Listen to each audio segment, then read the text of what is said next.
Assalamualaikum warahmatullahi wabarakatuh. Kami dari kelas 10J, saya Abdul Ghani. Saya Muhammad Radit Pratama Putra. Kami akan menjelaskan tentang virus, mulai dari pengertian virus itu sendiri sampai dengan upaya pencegahan infeksi virus. Virus berasal dari bahasa Latin yaitu virion, yang berarti racun. Virus adalah organisme skala kecil yang bersifat parasit dan dapat menyebabkan penyakit dengan cara menginfeksi makhluk hidup. Virus mempunyai ukuran tubuh yang sangat kecil, yaitu antara 20 sampai 400 nanometer. Dapat diamati menggunakan mikroskop elektron.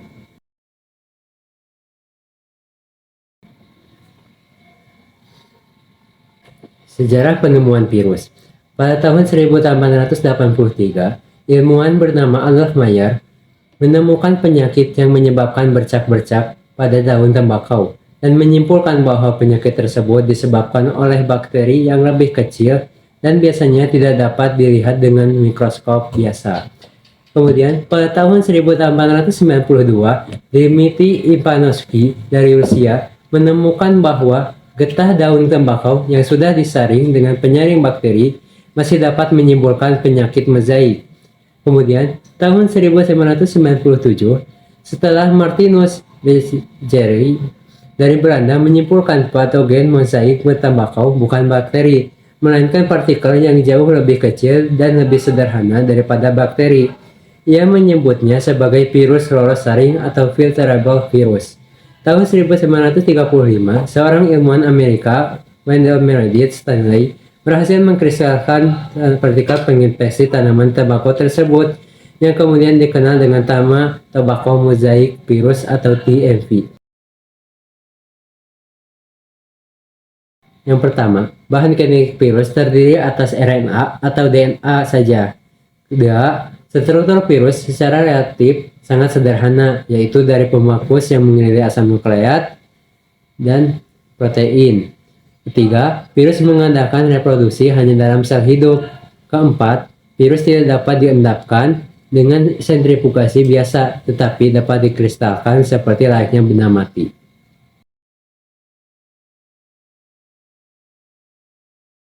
Bentuk virus ada yang memiliki bentuk seperti batang, bulat, oval, filamen atau benang, polihedral, dan berbentuk seperti huruf T.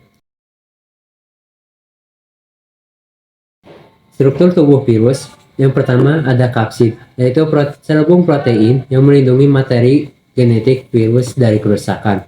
Kedua ada DNA, adalah materi genetik yang terdapat pada virus yang dikelilingi oleh kapsid. Kemudian ada selubung ekor, berfungsi untuk penghubung antara kapsid dengan jarum penusuk. Kemudian ada papan dasar atau lempeng dasar, adalah bagian tempat melekatnya serabut ekor virus. Serabut ekor berfungsi untuk melekatkan virus dengan sel inang. Yang terakhir ada jarum penusuk, berfungsi untuk menembus dinding sel inang dan menginfeksi sel inang dengan materi genetik virus. Cara berkembang biak virus yaitu ada dua. Yang pertama ada daur litik dan daur lisogenik.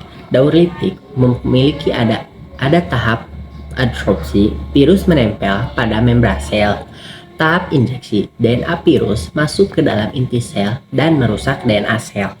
Tahap sintesis, pembentukan bagian-bagian virus. Tahap perakitan, penyusunan bagian-bagian virus sehingga menjadi virus yang utuh. Tahap lisis, pecahnya membran sel sehingga virus keluar untuk menginfeksi sel yang lain. Daur lisogenik, tahap pelekatan, propag melekat pada suatu bakteri. Tahap penetrasi, DNA prag dimasukkan ke dalam sel inang. DNA prag disisipkan pada kromosom sel bakteri.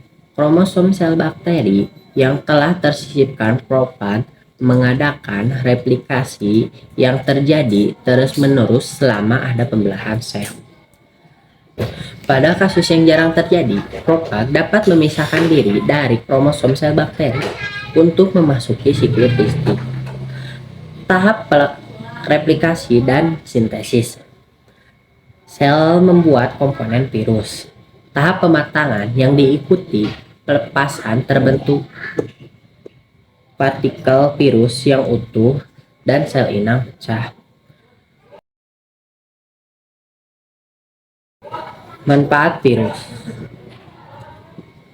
Yang pertama, penelitian ilmiah. Virus telah digunakan dalam berbagai penelitian dan aplikasi ilmiah seperti dalam produk vaksin dan terapi genetik. Yang kedua, ada terapi genetik. Terapi genetik adalah virus yang dimodifikasi digunakan untuk membawa gen yang sehat ke dalam tubuh pasien. Yang ketiga, ada produk vaksin. Vaksin dibuat dengan menggunakan virus yang dilemahkan atau tidak aktif. Vaksin membantu sistem kekebalan tubuh dalam melawan penyakit. Dampak virus. Yang pertama, ada penyakit menular. Virus dapat menyebabkan berbagai penyakit menular pada manusia, hewan, dan tumbuhan, dan dapat menyebabkan kematian. Yang kedua, ada pandemi. Yang beberapa virus memiliki potensi untuk menyebabkan pandemi global seperti yang telah terjadi pada pandemi COVID-19.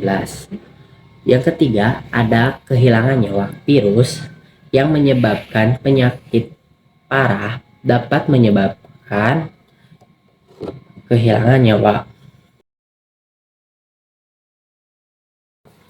Cara mencegah infeksi virus. 1. Pola makan yang teratur. Makan makanan yang bergizi, olahraga yang teratur, dan tidur yang cukup, dan hindari stres. Sekian dari kami. Mohon maaf bila ada kesalahan. Wassalamualaikum warahmatullahi wabarakatuh.